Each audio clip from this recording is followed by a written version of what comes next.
And there it is. Credits. All right. Now, this game took a lot longer than I thought. I was expecting 12 hours. The estimate was about 12 hours. And I guess the estimate is 12 hours if you're just not reading anything, you know? Or reading anything out loud. You know, my goodness. This was probably like 16 to 17 to 18 hours or so. Pretty crazy. Pretty lit game, to be honest. You know what? This game is pretty fantastic. I have the other Shadowrun games, and like I can't wait to get around to playing those. I'm guessing they're not going to be a continued story from what happened here, but maybe it will. That would be kind of nice. I think one of the things that I really liked about this game is like the dialogue options. I felt were pretty varied in a lot of ways. You know, I can be sassy. I can be, you know, like for justice and for my friend, or you know, I could just be a jerk. You know, I mean, that was kind of fun. I like the story as a whole, and I really like how the story kind of unfolds.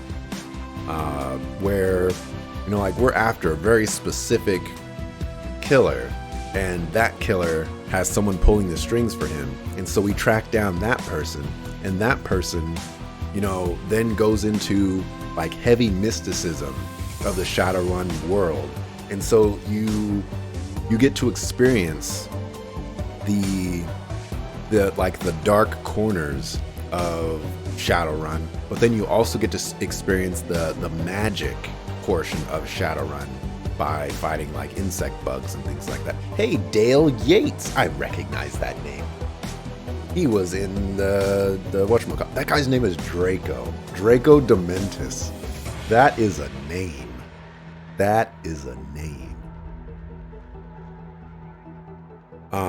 But yeah, I like the those aspects of the story, and I like how the story just kind of carries itself throughout. They did a really good job with that.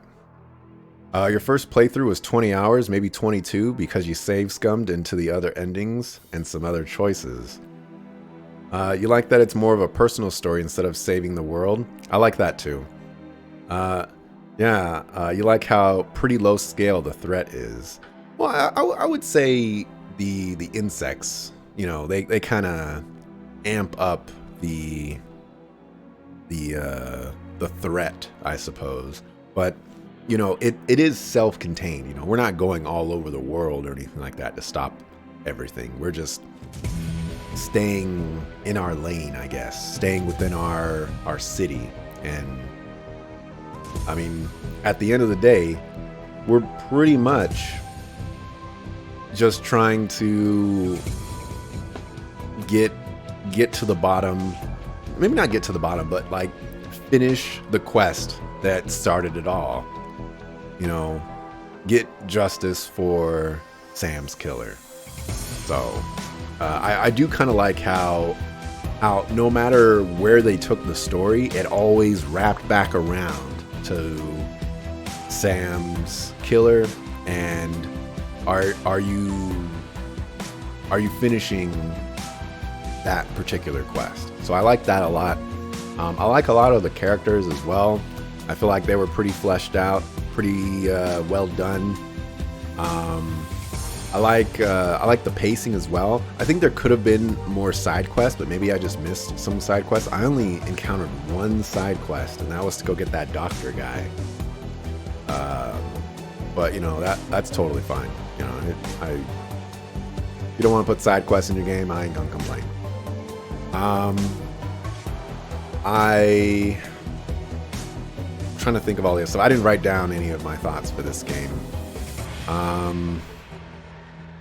When it comes to the writing, I think the writing is also pretty well done. In fact, let me just get my template over here. That way I can just go off of something.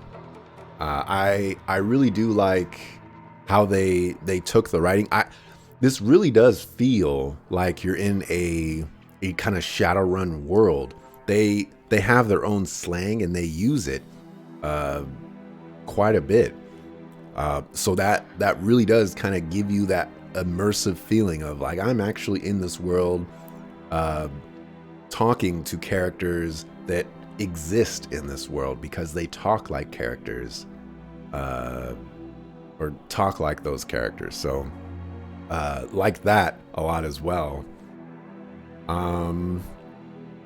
Some of the, what is that? Oh, that's a little bug. Some gameplay stuff. I like the combat quite a bit. Obviously towards the end there, I was getting kind of confused because my characters were taking 2 AP movements when they had 3 AP and their turn was ending. But now that I think back to it, they might have had some debuffs that give them like a minus AP. But in that case, if that was the issue, it should have just docked an AP from my total. So I think they, whatever was going on there, something was amiss, basically. Let me see, what else? The kind of skill tree was interesting, and you know what? One of the things that I really liked about the skill tree is that they give you a ton of points, and I mean a ton of points to just kind of do your own thing. So I really appreciated, like, even at the end there, I had 28 unspent points, you know? Like, there's a lot of really cool things in this game, and I would mostly say that the shaman class isn't really that interesting. Some of the buffs that I utilized on the shaman were kind of nice. If I were to replay the game again, I would not play a shaman. I would probably play like a rigger or something like that, a rigger / decker. And mostly because, and this probably goes into some of the negatives of this game, is I don't think they utilize, or at least in my playthrough, it did not seem like they utilized enough of the options. I was a Shadowrunner and I saw, I think, 1, maybe 2 options that keyed off of Shadowrun etiquette. And on top of that, my charisma was like 8 or 9 or something like that. It was pretty high. And the highest charisma dialogue choice was a 4. In fact, I think the highest skill choice that I saw in the game was a 5 or a 6.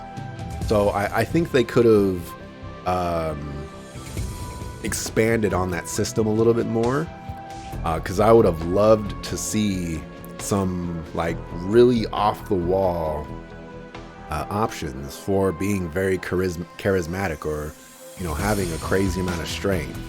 I would have appreciated that a lot. Do you think Jessica was a good antagonist final boss? I would say I was not expecting Jessica to be a final boss. The way that my particular playthrough played out, it kind of led me to believe that I convinced Jessica to back off the ritual, and that's why the queen wasn't summoned. But I also get the impression that the queen wouldn't have been summoned regardless.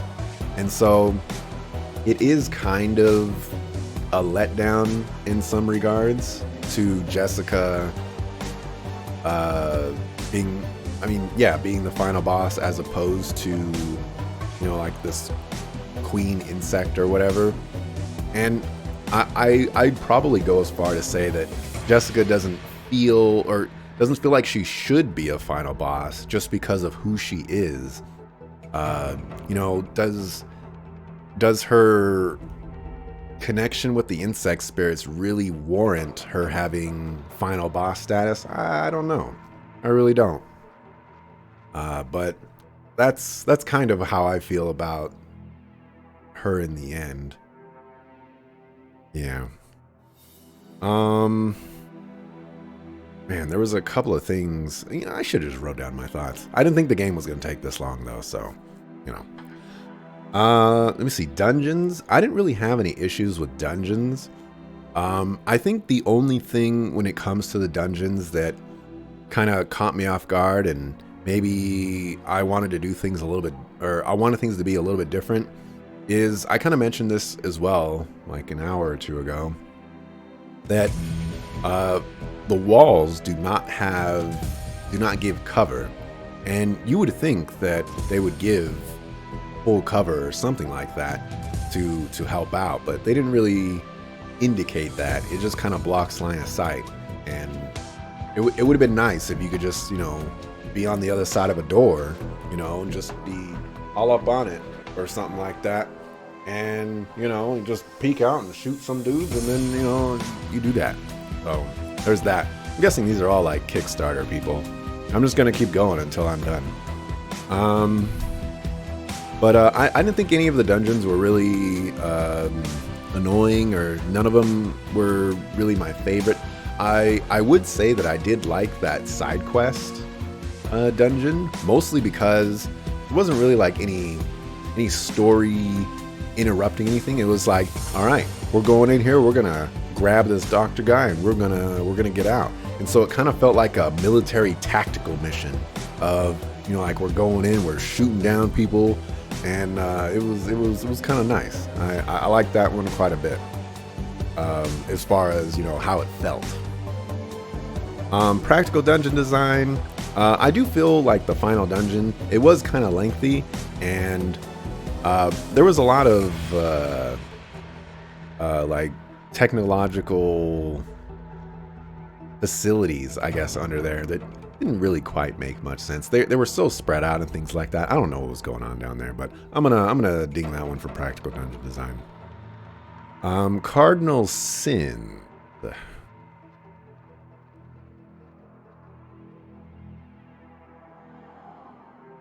I don't think I'm going to Cardinal Sin this game.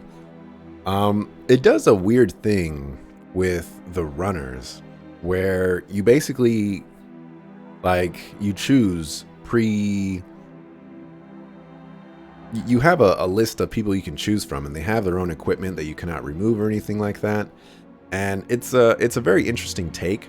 I'm always in favor of more centralized character choices, which is one of the reasons why I chose Coyote to be in my party, even though there's very little interaction with that character, with the environment when we're in dungeons and things like that.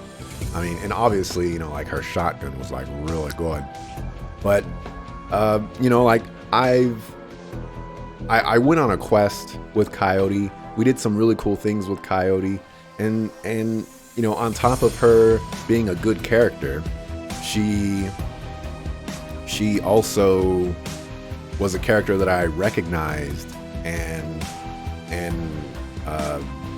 I guess felt a connection with. Maybe a better term for that is, you know, we've been through some stuff, and so it was an easy pick. Plus, you know, can't forget that she also did not cost a ton to add to the team, which was a huge factor, because money in this game is it's pretty tight. You know, you gotta watch yourself. Wish you had control of everyone, leveling and equipping them freely. Yeah, I'm definitely in the camp that I'd rather have a team of 4 that I just have full control over, and all that good stuff. There was also an instance where I brought a decker with me for the sole purpose of being able to jack into things. But as far as I could tell, you cannot cycle between characters when you're not in like the turn-based sequences.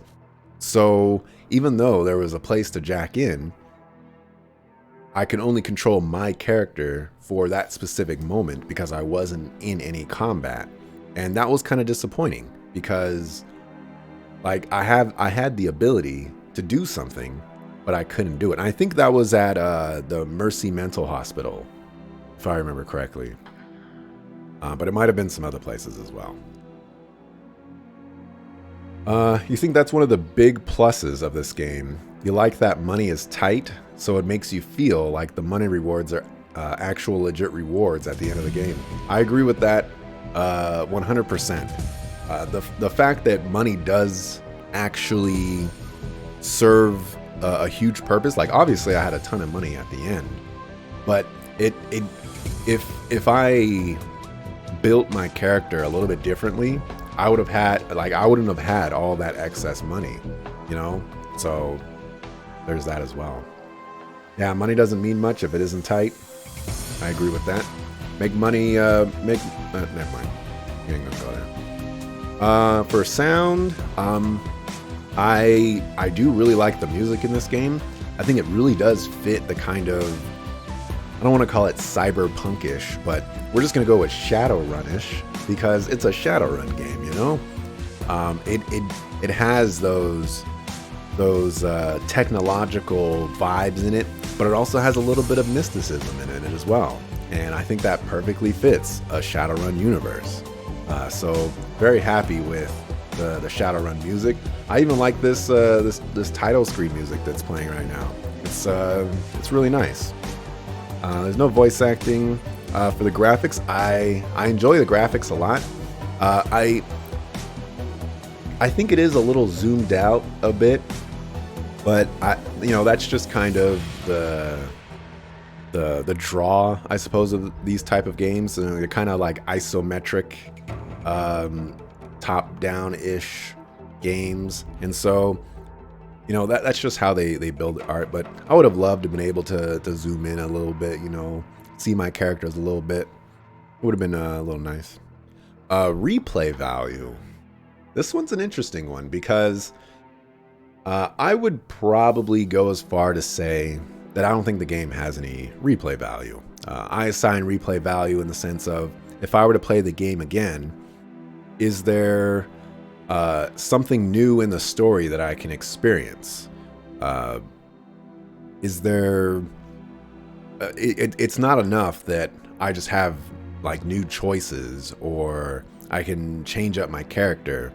Like, if I were to play this game again, would I get some sort of additional story arc or something like that added to the experience? And so for those reasons, I would say no, this game doesn't have any of that. But at the same time, there is a little bit of curiosity when it comes to how you build your character and what options are displayed that you can do, especially when it comes to the end there. Those ending choices are all so alluring that I just can't help but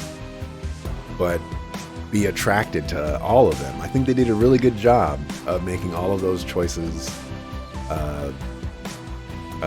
be kind of a struggle to choose from.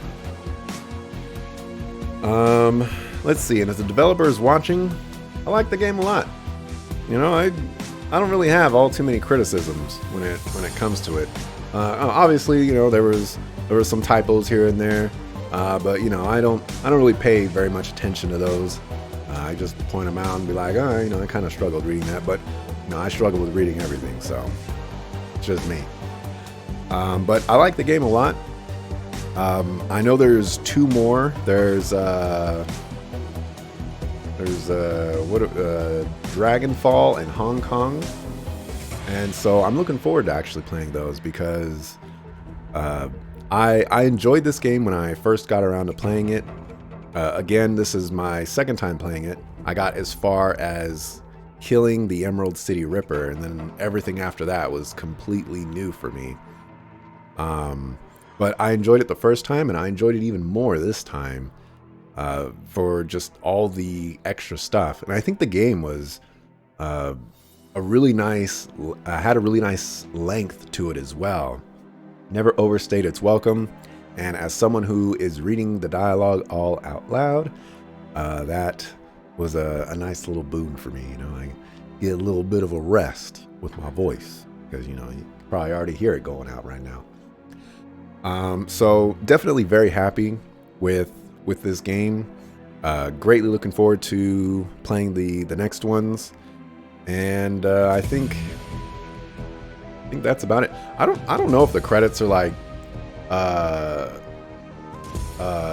resetting or something like that. I don't know what's going on, but we're gonna fast forward. These all look like Kickstarter people, and you know, shout out to everybody that kickstarted this game. You know, I actually didn't even mention that this is a Kickstarter game, and Kickstarter games don't really get a whole lot of respect from me, mostly because they're Kickstarter games, and you know, sure, they have a bad how do we want to say this? There's a certain way that people look at Kickstarter games, and it's definitely with a negative light more often than not. So when you think about that, it kind of drives you away from Kickstarter games as a whole. So the fact that this is a Kickstarter game and how well it's done, it kind of brings a little bit of light of hope, I suppose, to Kickstarter games out there that, you know, like, they actually can deliver a great product. Who knew, you know? So there is that bit. I would really like to, you know, go through all of the credits as this ends, but I don't think I'm gonna get that. I am starting to believe that it's just cycling through itself over and over again. But anyways, really enjoyed hearing me read. Well, thank you very much. I struggle a lot with reading, so the fact that people somehow find that enjoyable, woot. List of backers. Well, the thing what was really weird to me is it goes from A to Z, and then it starts at A again. Now, I haven't really noticed if it's the same people or not.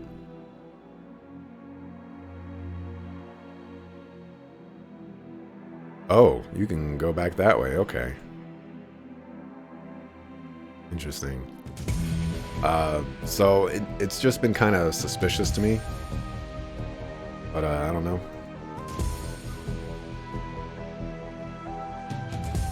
I don't recognize any of these W's.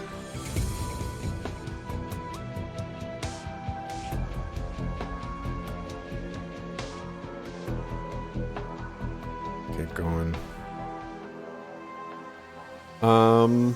Dante, you said that you chose McCluskey's badge. Does, like, the ending sequence end any differently by choosing that? Yeah, see, anonymous.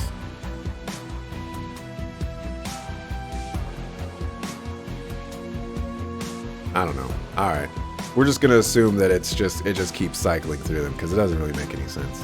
It's about the same as far as the important plot stories. Okay.